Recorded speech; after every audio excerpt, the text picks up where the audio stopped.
Thank you, everyone. Thank you so much for inviting, especially to Ankit, for getting me to India. I came to the event. I saw that everyone was quite patient, and I love the part when there is Q&A and stuff. During my talk, I would love if you guys can be more active and more interactive. There'll be a lot of uh, talk, one-to-one talk. So I just hope we can walk together and see how we talk about data storytelling with visualization. Okay, so as I start about marketing, storytelling, and data, I know you guys have heard enough with the great panelist before. I would love to do a small exercise. It's just a mind game. All you need to do is count the number of F on, yeah, this sentence. Just count the number of F. I'll just give 3 seconds more. Keep it to yourself. Keep it to yourself. Don't tell to anyone. Okay, with the raise of hand, how many of you saw 3F? This side saw a lot of 4. By any chance, there are 5? I can see 4 hands with 5, and I can hear 6. I can hear some people are still shouting. Okay, how about 6? 4. Yeah, there are 6F. That's true. What's that 2-letter word that some of you missed? Yes, absolutely. That's off. That 2-letter word. And that's the magic of our subconscious mind. That tense, that automatically gives us an idea that just ignore the obvious ones and just count the non-obvious ones. Like Finnish files were the most obvious ones that you guys counted. So I'll talk more about our subconscious mind and how can we connect that with storytelling in time to come. But as we go ahead, we know this guy. All of us do. We love him, or we don't. I mean, let's not get into that dispute. But he said that the most powerful people in the world are storytellers. And if you don't believe him or what I say, it's completely okay. But let's walk together for the next 15-20 minutes and see if we can really establish that. Are we really powerful if we say stories or not? And as we go ahead, I want to share something about myself. You know, as Steve Jobs also believes, the simpler the things are, the easier it is to understand. And that's the same for me. I love to defragment things. So when we will be talking about marketing and data storytelling, I have defragmented into 3 core heads. Why, how, and when. Why we should tell stories, how we can tell stories with the use of data, and when is the right time to tell those stories. So as we go ahead and I talk about why, I want to share something with you. I want to share a story. A story of a young Russian woman. And this woman, she walks into a bar. And I'm talking about a time which is in 1920s, back in Berlin. So this young Russian woman, as she walks into the bar, she is going to make an observation that has changed the way we look at stories today. And to tell more about her, she's doing her PhD at that point of time in 1920s in a subject which was very new, psychology. And this looks very interesting. All of you are looking like this cat to me right now. Just grabbed attention. And this is what story does. Whenever you hear a story, your eyes just, okay, what's happening next? What's happening next? I want to know what's happening next. And that's what story does. Stories grab attention. Very big reason. And marketing, we need our audience's attention. Until they see us, no use. Another very important factor of a story is memorable. We still remember stories our grandparents told us when we were 20 years younger or even more. I mean, I don't know the age group I'm looking at right now, but it would be 20, 25, 30, whatever. But we still remember we were lucky enough to get those cute small stories and we still have it in our mind. Why after so many years? Is because they created a space in our mind. That's what story does. They are memorable. So I'll share a case study with you about stories being memorable. A researcher, he asked his students to come up with 1 minute impactful pitch. And what he found that in that impactful pitch, most of the students, they had 2.5 stats in it. And only 1 out of 10 told stories. After 10 minutes, the researcher told the students that pen down every pitch you remember. You know what were the results? Only 5% of the students remembered the pitch that had stats in it, whereas 63% remembered the pitch with the story. There was only 1 out of 10 which told story, but that's what they remember. So that's where we have to make our decision, whether we want to be the 1 out of 10 or the rest of the 9. And that's what the power of story is all about. But in the world of marketing, and where we have so many competitors and everyone is talking about their product being best, just getting the attention and getting them to remember you is no use. We want them to do something. We want to persuade them to do something, take an action on our product, whether it's buying or whatever it is. So when we are talking about persuasion, every day we are getting targeted with all these ads. And imagine a situation where, let's say, a company is trying to sell you a product and service. There's an exchange that takes place. I'm going to give you my product and you're going to give me money in return, right? So both the parties are gaining something out of it. But imagine a situation, what happens to the NGOs? They really don't have anything to give. All they want is funds. So a world-renowned NGO, Save the Children, they wanted to raise some funds.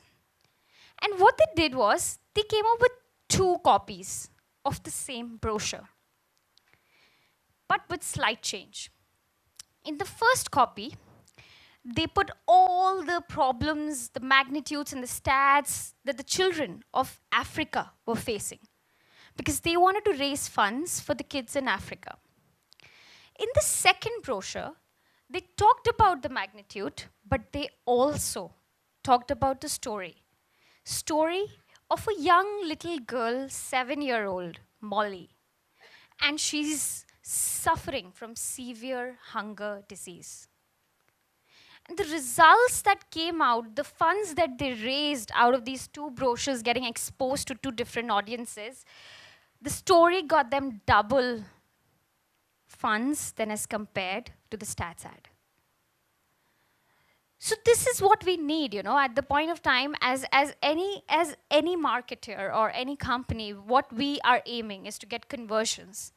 And that's the power of story. They persuade you to a conversion point. Otherwise, it's incomplete. So that was the why story part. Because it grabs attention. It creates a space in your mind. It makes you remember stuff. And finally, it can lead you to an action that we need. But how? How do we create these stories? And especially in the time when we have so much of data around us. Of course, data reading is altogether a different thing, but with the help of data, stories, sometimes some people have also asked me that, Kush, what is the connection between data and stories? Data are just numbers, and stories are altogether a different thing. But believe me, it's if you really want authentic stories, then it's the datas that get you there. So, as I said previously, I love to defragment, and that's what I've done again. I've defragmented how to 2 important things, which is focus and technique. When I say focus, is you need to understand where exactly you want your audiences to focus at. What's the core objective you want your audiences to do or to see or whatever. So that's first thing. And technique is how. How on purpose, strategically, you get your audiences to that focus point. So individually, we'll cover that. Both the things are possible if we work on designing visual communications. I strongly believe that the power of viewing things deliver a lot more than only listening. So when we are doing visual communications, I'll talk about one thing, which is our brain has a lot of different types of memories, but I'm just going to mention about the iconic memory. You know, iconic memory is a super short memory. It's a it's shorter than the short-term memory, and it's only there for a fraction of a second. One of the best examples I like to share with iconic memory is, when we open our Facebook and we scroll, but we don't stop by all the posts. We just stop by the ones we feel, okay, this is what we resonate with, okay, let's stop. This decision of stopping and skipping is done by our iconic memory. The iconic memory decides whether we are connecting with it or not. That's the short span of that memory. So when we're talking about designing visual communications, I'll again run a small exercise. This exercise is nothing, but here is a bunch of numbers, right? All you need to do is, again, do a little bit of counting and find the number of threes in it. As soon as you know the answer, just shout, number of threes.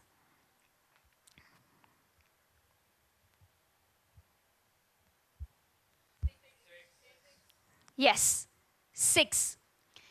But didn't that take approximately 5, 6 seconds to count that number of 6? Sorry. Count the number of threes. Yeah.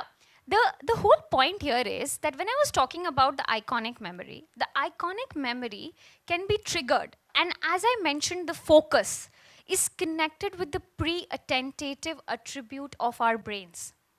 If I make a small change in this, how many seconds will that take you to count? I mean, less than 1 second. It's just there in front of you. Count the number of threes, 6. I mean, that's the time you will take.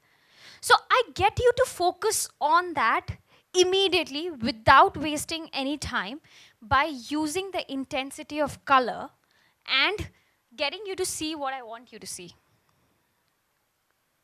So the decision of deciding whether what's your focus point and what's the technique is how you trigger the iconic memory. And what I used here is a pre-attentive attributes. There are a lot of pre-attentive attributes. I'm not going to get into the details of it. So it's just a screen for you to see that how exactly making a slight change in what you do, you can attract your audiences to see what you want them to see. And this is again interactive session that we're going to have. This I play with my team almost every single day. You know, when we are designing campaigns and strategy, this is something that is very important, which you should practice. Where are your eyes drawn? Because most of the times, the place where your eyes are drawn, your audience's eyes will also be drawn there. So it's simple. I'm going to throw a bunch of images here. And all you need to do is you need to shout the first thing you see in that image. That's all. So here's the first one. Almost everyone saw that stop, but there are other things also.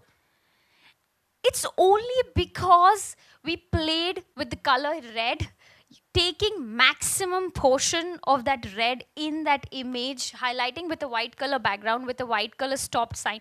So automatically your eyes gets attracted to that. So while you are designing those visuals, playing this simple game, you know whether, okay, if you want the audience to see stop, if you are seeing it, you know most of your audiences will also see it. Now here's the second one. Okay, this is a bit, there's a bit of tension here, you know.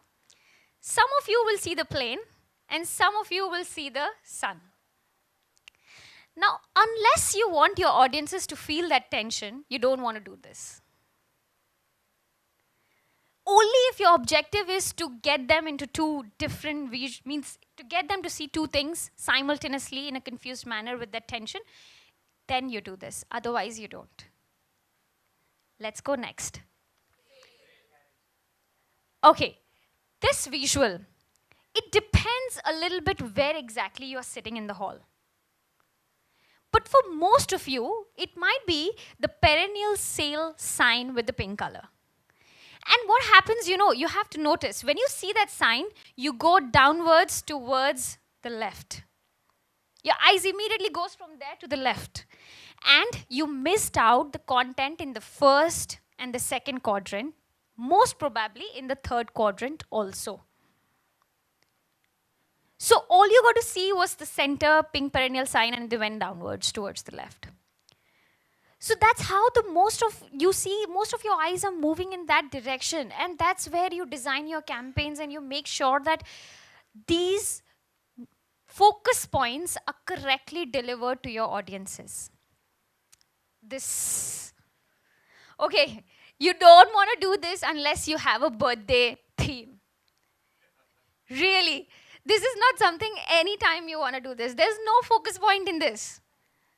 But if I change this to this, you can't avoid the red. By no chance you can miss out on the red. So that's the power of combining what you want with the right technique and getting the people to see what they want to see, what we want them to see, without knowing that they're seeing it. So let's say, as I was talking about stories and I'm talking about focus and I'm talking about techniques here, but the most important thing is data. Now, when we talk about data, it's incomplete without charts, bar, pie, or anything. It's just, wherever it's data, we always think that it's going to be a graphical representation. So let's talk about that a little bit. But as we go ahead, I want you people to imagine yourself as a teacher. All of you as a teacher. Teacher to the students of class 4. And in class 4, the kids are getting introduced to science for the first time.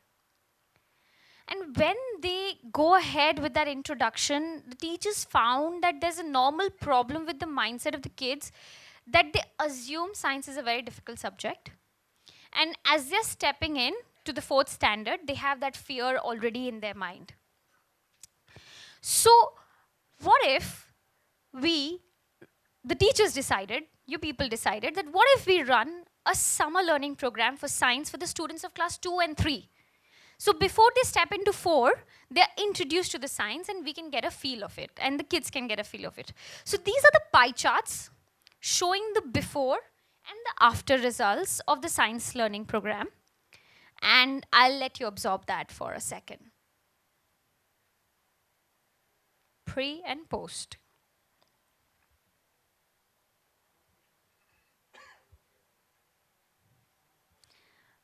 Okay, I don't think it feels very nice to compare two pie charts. First of all, okay, this green to that green. Now this green is actually okay, and then purple to purple, and then, pie chart is the last thing you want to use to compare two situations.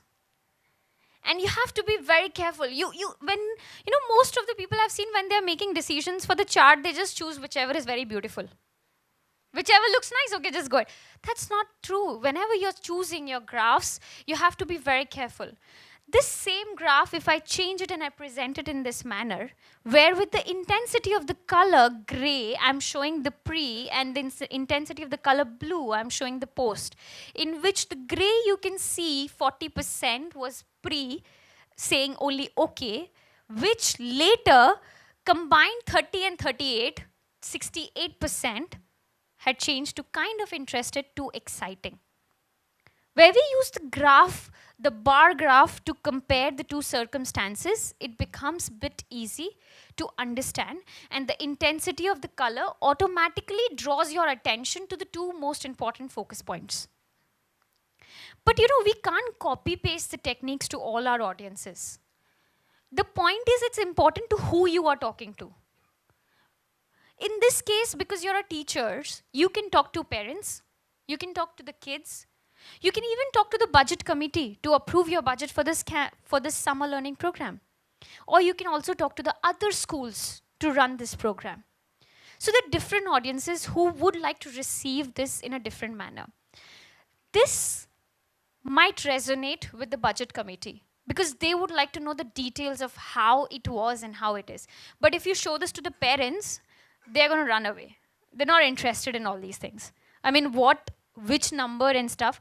But if you just make it simple and you just tell parents that after the pilot program, 68% of the kids expressed interest towards science and only 44% before. So the parents are only interested in knowing how successful the program was. Giving them one digit answer is simple yes or no for them. But showing them that complicated graph will confuse them. So personalized content representation is very important at this current marketing era. So that's how you come up with a story, the big idea, the plot where you were the teachers, you know there was a problem with the kids, and you came up with a solution to the problem. The twist in the story was the solution turned out to be successful. The kids actually loved the program. From 44% to 68%, they said they are okay or they're interested in science. And talking about the ending, which is the most important part, the call to action. Going to the budget committee and letting the budget committee know that please approve my budget because the summer learning program was excellent and it went well. That's the ending. Don't finish your story with just the fact that, okay, the summer learning program was nice and it's done. Okay, we are happy with the kids' performance and finish. No. You have to have a very clear, explicit call to action to the entire story so that you can drive people to finally do something. And that's how you tell stories. Coming to the last part, which is when. When do you say these stories? Putting it very simply, when you have your why and how sorted, arranged, that's when you tell your stories very clearly and very easily. But before I get into the details of when, I want to ask you something. Do any of you remember the story of the young lady I started with? I was about to ask the year, but I think I asked some of you all. And where was the lady from? Yeah, she was from Russia and she is in Berlin right now. And where was she walking into? Why do you remember it? I'm not going to gift you any goodies at the end of the day. There's no reason to remember it, right? But you do. Can it be because I didn't tell her name? Maybe because you don't know her name? Or maybe because I didn't tell you about the observation she made at the bar while leaving.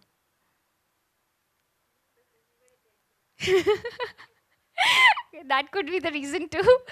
Her name is Bluma Zykarnik. Yeah.